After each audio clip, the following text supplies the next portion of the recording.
అందరికీ నమస్కారం. నేను మీ చైతన్య శర్మ. మన రాష్ట్రానికి ప్రసిద్ధిగాంచిన దుర్గా మల్లేశ్వర స్వామివారి దేవస్థానం, రాష్ట్రానికే తలమానికమైనటువంటి మన అమ్మవారి గుళ్ళో కొన్ని రోజులుగా విపరీతమైన పోకడలు నడుస్తూ ఉన్నాయి. ఈ దేవాలయానికి ఎండోమెంట్ కమిషనర్గా ఉన్నటువంటి వ్యక్తినే ఆ దేవాలయం ఈవోగా కూడా పెట్టడం జరిగింది. కొంతమంది తెలిసి చేస్తారో తెలియక చేస్తారో తెలియదు. వీళ్ళు అడ్మినిస్ట్రేషన్ వైపు ఉంటే బాగుంటుంది, కానీ అమ్మవారి యొక్క పూజాధికాల్లో వచ్చి వాటిని చొరవ తీసుకుని వాటిల్లో ప్రవేశించి మాట్లాడితే కొంచెం హాస్యాస్పదంగా ఉంటుంది. ఎందుకంటే జరిగిన కొన్ని రోజుల క్రితం ఒక చిన్న విషయం మీకు చెప్తాను. ఇది ప్రజలందరూ కూడా గమనించండి, సాధ్యమైనంత వరకు ప్రభుత్వం దృష్టికి వెళ్ళేట్టుగా చేయండి.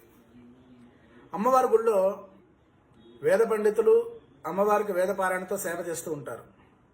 ప్రతిరోజు కూడా ఉదయం సాయంత్రం 4 వేదాలు అక్కడ పారాయణ చేయడం జరుగుతుంది.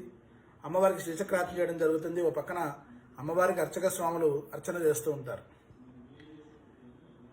అక్కడ కొంతకాలం క్రితం ఏం జరిగిందంటే, అక్కడ వేద పారాయణ వేద పండిత ఆశీర్వచనం, వేదాశీర్వచనం అని చెప్పి ఒక టికెట్ పెట్టడం జరిగింది కొంతకాలం క్రితం. ఇది ప్రతి దేవస్థానంలో కూడా ఉన్నదే.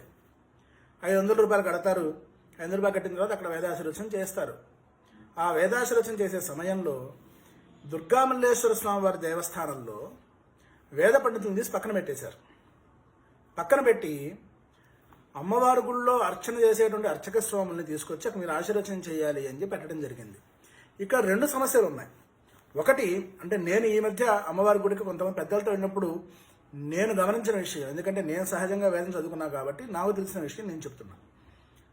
అమ్మవారి గుళ్ళో లోపల పూజ చేసినటువంటి అర్చక స్వామి మళ్ళీ వచ్చి ఇక్కడికి ఆశీర్వచనం చేసి ఇక్కడ మళ్ళీ తీర్థప్రసాదాలు ఇస్తే ఎంత అసౌకర్యంగా ఉంటుంది. అమ్మవారికి లోపల పూజ చేసేటువంటి వ్యక్తికి కొన్ని నియమ నిబంధనలు, మడి వ్యవహారం లాంటివి ఉంటాయి.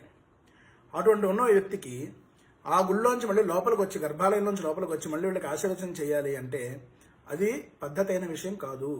ఈ విషయాన్ని గౌరవ ఎండోమెంట్స్ కమిషనర్ గారు గుర్తించాలి. అట్లానే మనం టికెట్ తీసుకుంటోంది వేద ఆశీర్వచనం టికెట్ తీసుకుంటున్నాం మనం. మీరేం చేస్తున్నారు? అర్చక స్వాముల చేత వేదాశీర్వచనం చేయిస్తున్నారు. అంటే వేదం చదువుకున్న వాళ్ళు వేదాశీర్వచనం చేయాలి, కానీ అర్చక స్వాములు ఎలా చేస్తారు? అర్చక స్వాములు చేయాల్సిన పని ఏంటి? వాళ్ళని 2 చోట్ల ఇబ్బంది పెట్టి, అక్కడ భక్తులు వెయిట్ చేస్తూ, అక్కడ భక్తులు అమ్మవారి దగ్గర వెయిట్ చేస్తూ క్యూ లైన్ ఆపి మళ్ళీ ఇక్కడ ఆశీర్వచనం, ఎంత శ్రమ అవుతుంది అర్చక స్వాములకు కూడా.